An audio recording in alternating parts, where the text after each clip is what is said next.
estúdios o professor Luiz Carlos Molion, que é diretor do Instituto de Ciências Atmosféricas da Universidade Federal de Alagoas. Professor, obrigado pela sua presença aqui nos estúdios da Jovem Pan Online. Também participa da nossa conversa a meteorologista da Jovem Pan, também jornalista, Aline Ribeiro. Professor, eu queria começar falando de um assunto que o mundo inteiro discute, que é a questão do tão conhecido, tão falado aquecimento global. O senhor é de uma corrente que vai num sentido um pouco diferente desse sentido que já se convencionou aí divulgar, até pela própria imprensa mundial. Queria que o senhor começasse a nossa conversa falando sobre isso. De maneira geral, o clima não está aquecendo como todo mundo tem propalado? Essa não é uma realidade, pelo que os estudos, pelo que o senhor tem analisado até então? Pois é, André, na realidade eu já comecei essa luta já há 20 anos, né? O primeiro artigo publicado foi em 1990, eu tenho artigo publicado na revista Ciência Hoje, 1995, sobre o assunto, onde já naquela época tenho mostrado que todos os indicadores levam a um resfriamento global para esses próximos 20 anos. Por que eu digo isso?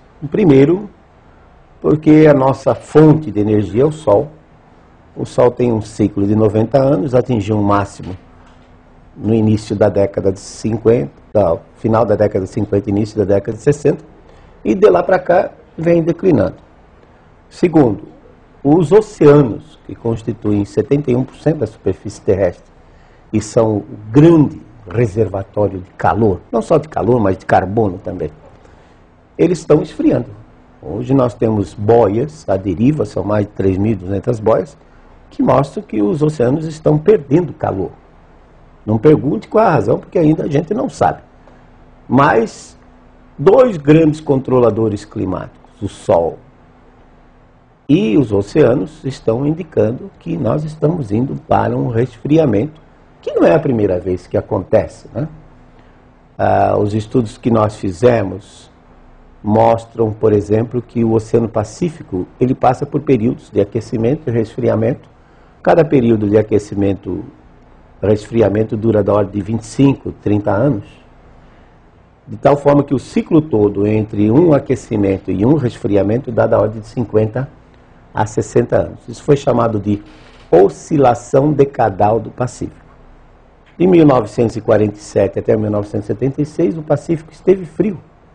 E isso causou um resfriamento global, a ponto de, no meio da década de 70, 74 a 75, os cientistas achavam que nós estávamos já no início de uma nova era glacial. Depois o Pacífico, a partir de 1977, começou a se aquecer. E aí o clima também começou a se aquecer. Você vê a coincidência, o oceano resfria, o clima resfria, o oceano aquece, o clima aquece. E até 1998, que foi o final desse aquecimento do Oceano Pacífico, e a partir de 99 os oceanos estão esfriando. Então eu não tenho dúvida nenhuma que nós vamos partir para um novo resfriamento para esses próximos 20 anos. O Sol está no mínimo e os oceanos estão perdendo calor. E como isso já aconteceu no passado, eu sempre tenho sugerido que a gente utilize, Aline, esses dados do período de 47 a 76 para ter uma ideia do que vai ocorrer agora nesses próximos anos. Quer dizer, nós já temos registros, são dados, não é coisa forjada por modelo climático, né? Nós já temos a observação, nós sabemos como foi o sul do país nessa época, a frequência de geadas secas, as tempestades severas na primavera. E como isso já ocorreu, então a gente pode imaginar que o clima resfriando, associado aos oceanos em resfriamento, vai nos proporcionar um clima, André, semelhante àquele do período de 47 a 76. Quer dizer, a medição acontece em ciclos, né? Vamos dizer que são ciclos, porque ciclo você pensa em algo que tem um período de tempo fixo. Mas como o clima é muito complexo, né? Há até uma teoria de um físico dinamarquês, Henrik Svensmark, não sei se você ouviu falar, em que ele defende que raios cósmicos galácticos, que são produzidos pelas explosões das supernovas, chegam em maior quantidade quando o Sol está num período de baixa atividade. O Sol estando num período de baixa atividade, o campo magnético solar é mais fraco e esses raios cósmicos, que são partículas de alta energia, eles entram. Quando eles entram, eles produzem mais nuvens baixas. E as nuvens baixas, elas tendem a funcionar como um guarda-sol, elas refletem mais radiação solar de volta para o espaço e haveria uma tendência de resfriar o planeta. Então você vê que o clima realmente é muito complexo. Ele depende de fatores externos ao planeta, como a atividade solar, como raios cósmicos. E depende de fatores internos, como armazenamento de calor nos oceanos, cobertura de nuvens, que é muito importante, né, como controlador do clima. Então, não se resume apenas ao CO2. O CO2, na realidade, a sua contribuição ela é ínfima. Hoje nós não teríamos condições de medir qual seria a contribuição da concentração do CO2, do dióxido de carbono ou gás carbônico, qual seria a sua contribuição para o clima. O que acontece é que toda essa corrente do pessoal que defende o aquecimento global, ela está baseada em modelos matemáticos, modelos de clima. Não, o modelo de clima, o que é? É um programa de computador, né? Um programa de computador. Tenta colocar dentro dele todos os processos físicos que controlam o clima. E as interações entre eles, por exemplo, evapora mais, forma mais nuvem. Então essas coisas são complicadas. E os modelos são feitos por pessoas. Então se a pessoa já tem na mente que ele tem que colocar o CO2 para absorver mais, para aquecer mais, se não aumentar o CO2, então o modelo não dá resultado esperado, porque é feito por pessoas. Meu caro internauta, CO2 não é poluente. Você aprendeu isso na escola, tá? No primário, como a gente chamava antes, né? Ensino básico fundamental, 4º, 5º ano, que diz que o CO2 é o gás da vida. Você imagina uma hipótese absurda que esse pessoal em Copenhague conseguisse acabar com o CO2 do planeta? Acabaria a vida. Por quê? Porque nós e os animais não produzimos a comida que a gente consome. Quem o faz são as plantas. Elas retiram esse vilão, esse poluente que é o CO2 da atmosfera e através de um processo chamado fotossíntese, produzem amidos, açúcares, fibras, e nós nos alimentamos disso. Todos os ensaios agronômicos feitos até agora mostram que se você dobrar a quantidade de CO2 em plantas como soja, milho, trigo, até cana-de-açúcar, a produtividade aumenta de 30% a 50%. Então, CO2 é benéfico para a humanidade. Quanto mais CO2 tiver, maior a produtividade das plantas, dos cereais, e o CO2 não controla o clima global. E professor, e o tal do efeito estufa, né? Que é um fenômeno, obviamente, que está restrito às cidades, onde há poluição de escapamento de carro, monóxido de carbono, as indústrias, as fábricas. Qual é nessa parcela, qual é a culpa dessa poluição? Ela realmente causa um aquecimento do clima? Não, nós temos que distinguir duas coisas básicas, né? Uma que é a conservação ambiental e outra coisa que é a ciência do clima.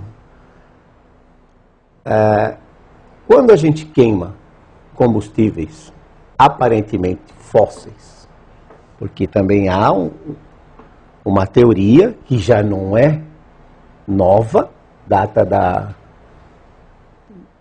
da década de 50, que o petróleo não é apenas de origem fóssil.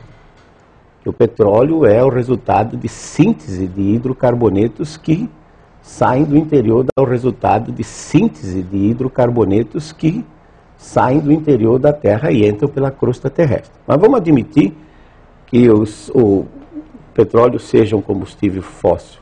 Você queima o petróleo, libera outros componentes, como, por exemplo, dióxido de enxofre, SO2, que se combina com a umidade atmosférica e forma gotículas, aerossóis de ácido sulfúrico. E isso é ruim. O CO2... É a tal da chuva ácida. Isso. O CO2 em si, que sai da queima, ele não é preocupante.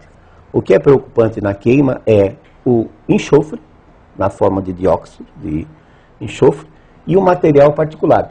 Aquela fuliginzinha, aquela preta. Mas isso tem a ver muito com a pureza do petróleo.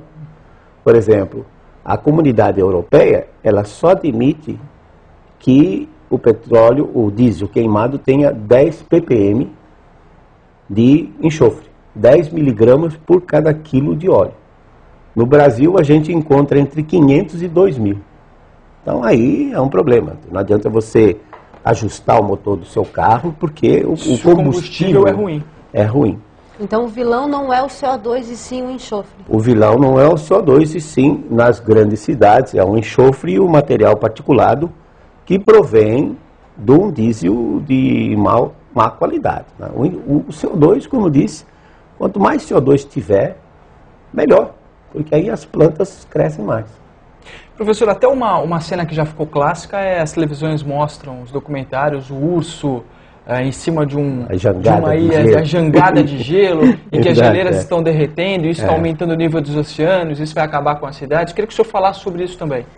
Nós temos registros históricos de expedições que foram já em 1850, 1922, 1923, ao Ártico, para ver por que o Ártico estava degelando. Então, o degelo do Ártico, ele é normal.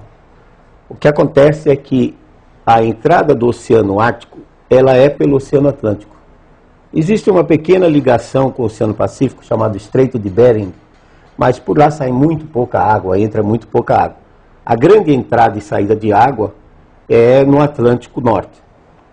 E ao longo desses anos, por exemplo, houve um grande degelo entre 1938 e 1942, isso está muito bem documentado, porque foi o período da guerra, e eles trafegavam constantemente no Ártico, que naquela época estava sem gelo.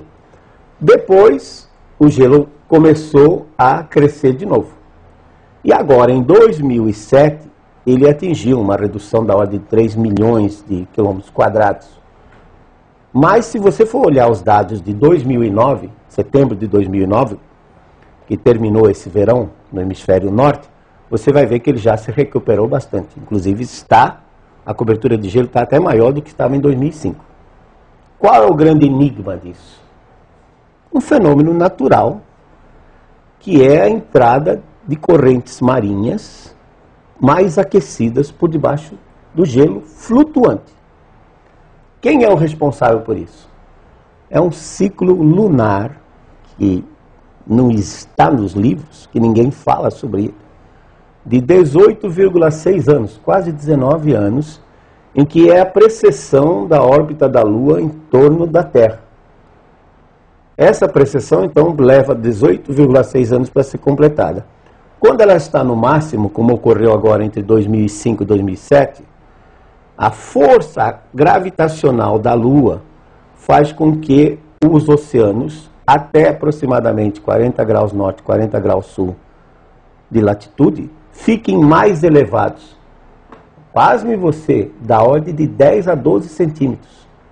Então, esse desnível entre o oceano, vamos chamar tropical, e o oceano polar, acelera as correntes marinhas, elas levam mais calor, entram por debaixo do gelo, e o internauta sabe que no gelo, 1/10 do gelo está fora da água e 9/10 está embaixo.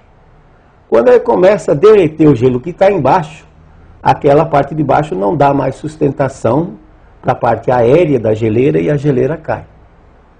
E note, gelo flutuante não aumenta nível de mar.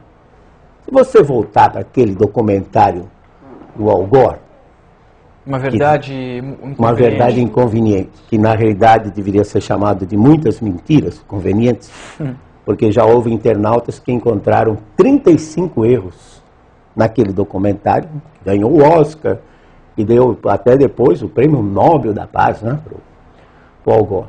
O Al Gore disse que o nível do mar vai subir de 20 pés. Pé é uma unidade inglesa, que corresponde a 30 centímetros. 20 vezes 30, 600 centímetros. 6 metros é o que o Al Gore disse que vai acontecer. E a gente não vê, até hoje, nada que comprove o aumento do nível do mar. É interessante, eu poderia até ter trazido para vocês, mas posso mandar depois. O capitão Sir James Clark Ross, que foi um dos exploradores da Antártica e da Austrália, ele estava na Tasmânia e ele mandou um marinheiro gravar, não sei o que deu na cabeça dele, ele mandou o marinheiro gravar o nível do mar. Ele fez um sinalzinho assim, uma reta, com um Vzinho, como a gente usa em hidrologia. 1841, André. O nível do mar continua naquela mesma marca. Então não há aumento no nível do mar. Porque o IPCC, o painel intergovernamental de mudanças climáticas, diz que o nível do mar subiu 3,4 milímetros de 93 até 2006. Tá bom, vamos fazer as contas, internauta. De 1993 até 2006 são 13 anos. Vamos botar 14 anos. Vezes 3 milímetros, vai dar quanto? 40 milímetros. 40 milímetros, é 4 centímetros. Agora, se eu colocar um gráfico em que na escala aqui eu tenho milímetros, aí parece um gráfico assim que o nível do mar vai subindo assustadoramente. Mas quando você olha a unidade, 40 milímetros, 4 centímetros. Eu acabei de dizer que a Lua pode fazer o mar oscilar da ordem de 12 centímetros, portanto está perfeitamente dentro da variação. Até 2006. Agora a Lua chegou naquele pico, que aliás, diga-se de passagem, Aline, causou muito estrago na costa brasileira. Mudança, para quem gosta de estudar essa parte de formação de costa, né? Causou um estrago violento. Lá em Maceió mesmo, ela tampou, temos 2 lagoas que saem, uma saída só para o mar. Ela tampou aquela saída e abriu uma outra. Professor, agora e as cidades? O próprio litoral brasileiro tem gente dizendo que as cidades que o mar está avançando, que a área de recuo da praia tem diminuído. Como é que se explica isso, se o mar não está subindo? Olha, medir nível de mar é complicado. Por quê? Porque o nosso planeta, ele é um planeta sólido, porém não é um sólido contínuo, um sólido rígido. Ele é formado de 20 grandes placas, as chamadas placas tectônicas. E essas placas se movimentam. Então, quando uma placa afunda, se eu tiver um marégrafo que está ligado a ela, esse marégrafo, a placa vai afundando, esse marégrafo vai afundar também e vai indicar que o nível do mar está subindo. Por outro lado, na outra ponta, apareceria um marégrafo dizendo que não, que está diminuindo o nível do mar. Então, há uma necessidade de, ao se fazer os cálculos do nível do mar, de levar em conta esse movimento das placas tectônicas. Por exemplo, o Brasil está em cima de uma placa que tem mais ou menos 9.000 quilômetros de extensão, até metade do Oceano Atlântico, quase próximo da costa da África. Se essa placa ela afundar de 1 grau, só em termos de ângulo, 1 grau, o nível do mar pode subir da ordem de 20 centímetros na nossa costa. Então não é que a quantidade de água no mar aumentou, não. O que ocorre é que com esses movimentos sísmicos, às vezes em outras partes está retrocedendo. Então o fato de que às vezes a costa está sendo modificada, pode ser um problema de correntes marinhas, o fato de estar afundando um pouquinho, pode ser um problema de movimento de placa. Nós não conhecemos muito bem isso. Agora, com essa parafernália que nós temos aí, GPS e tudo mais, vai dar para acompanhar melhor isso. Mas eu queria voltar a um ponto que é extremamente importante, que é, por exemplo, o caso da cidade de São Paulo. Essas chuvas de agora, que têm dado esses alagamentos, E muita gente tem dito que essas chuvas também são devidas ao aquecimento global. Não tem nada a ver. Não, nós temos um gráfico que nós preparamos para vocês, um lançamento inédito, em que nós estamos estudando 20 postos pluviométricos da cidade de São Paulo, e aí está, né, no ar, e pegamos a Estação da Luz, que tem dados desde 1888, quando ela começou a ser construída. Aí então você, internauta, está anotando por década, desde 1891 até 1990, 1901 a 1910, e assim por diante até o ano 2000. Você nota que aquela barra rosinha no meio de tudo é 1941 a 1950. Veja que naquele período, naquela década, o número de chuvas superiores a 30 milímetros no período de janeiro a março, que é o nosso mais crítico, né? Ele foi muito superior a todos os outros até o ano 2000. Então você vê que já em São Paulo, na década de 40, já chovia mais do que agora. O grande problema é que os efeitos, né, os impactos disso eram bem menores, porque a cidade tinha uma área pavimentada bem menor, tinha locais de infiltração, o rio Tietê tinha suas várzeas, de tal forma que quando ele transbordava, a água tinha o que ocupar, tá?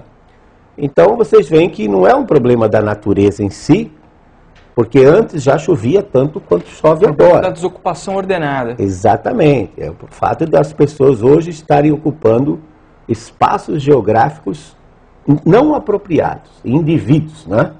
E também o fato de que nós temos hoje uma grande superfície impermeabilizada. Por exemplo, eu participei de uma reunião do DAE em dezembro de 2008, quando foi comemorado os 10 anos de macrodrenagem da cidade de São Paulo.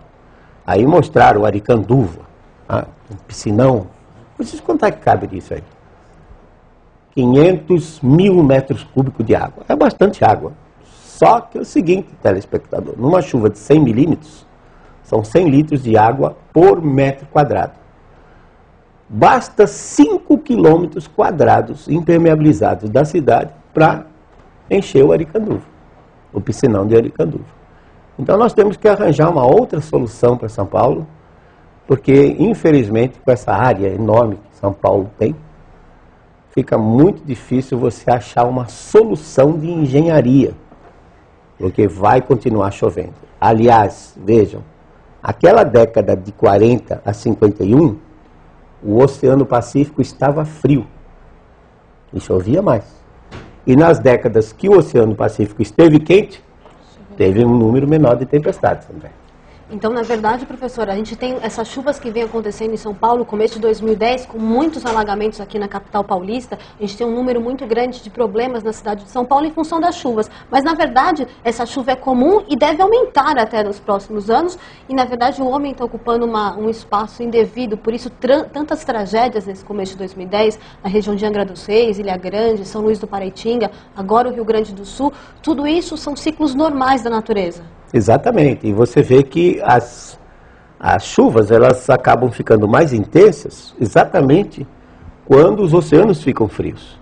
Porque os oceanos ficando frios, a atmosfera fica fria. E se a atmosfera fica fria, a nuvem cresce por diferença de temperatura. Dentro da nuvem está quente, fora está mais frio, ela cresce mais e produz mais chuva. 1967, a tragédia em Caraguatatuba.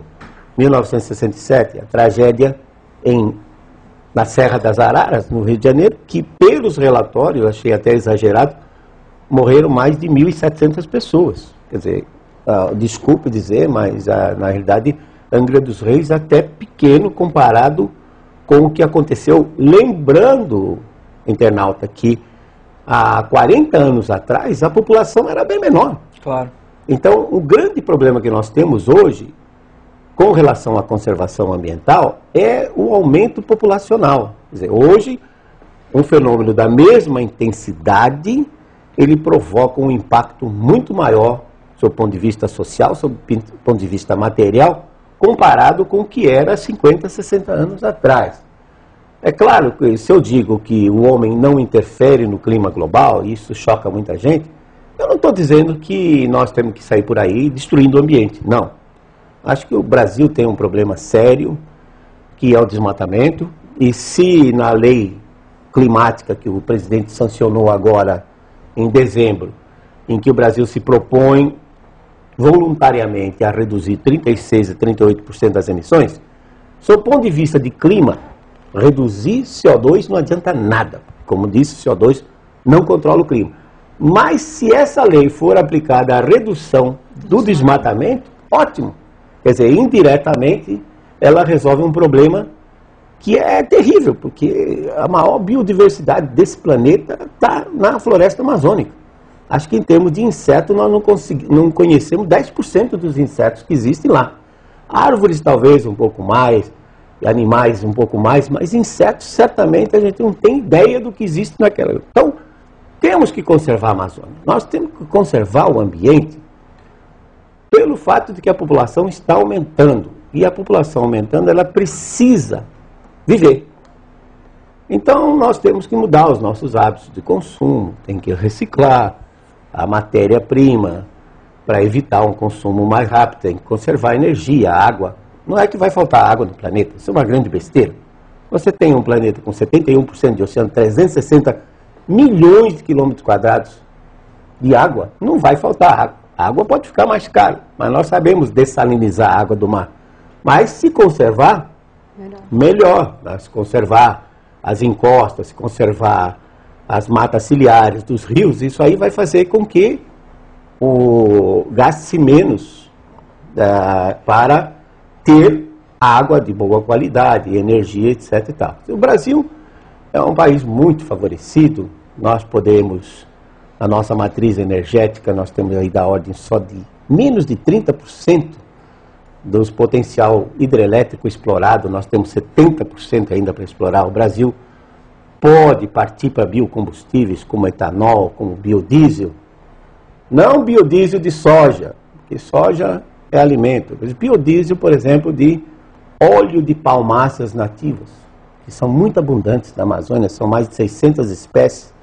E os buritizais, por exemplo, ocupam estimado da ordem de 20 milhões de hectares, com potencial de 5 toneladas de óleo por hectare por ano, renovável. Quer dizer, a Amazônia é uma Arábia Saudita com poços para cima, verde, renovável. Então o Brasil tem muita opção, nós temos que conservar o ambiente. Agora, Aline, é independente.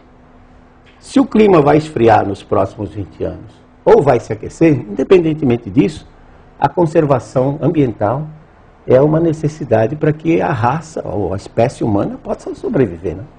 Muito obrigado, então, professor Luiz Carlos Molion, que é o diretor do Instituto de Ciências Atmosféricas da Universidade Federal de Alagoas, que esteve aqui conosco nos estúdios da Jovem Pan Online, esclareceu várias dúvidas aí, desmistificou um assunto que é tão importante hoje em dia, que é a questão do clima mundial e também a questão da biodiversidade e da melhor forma dos seres humanos poderem viver no planeta sem esgotar totalmente aí o que o planeta nos oferece. Obrigado pela sua presença, obrigado também, Aline.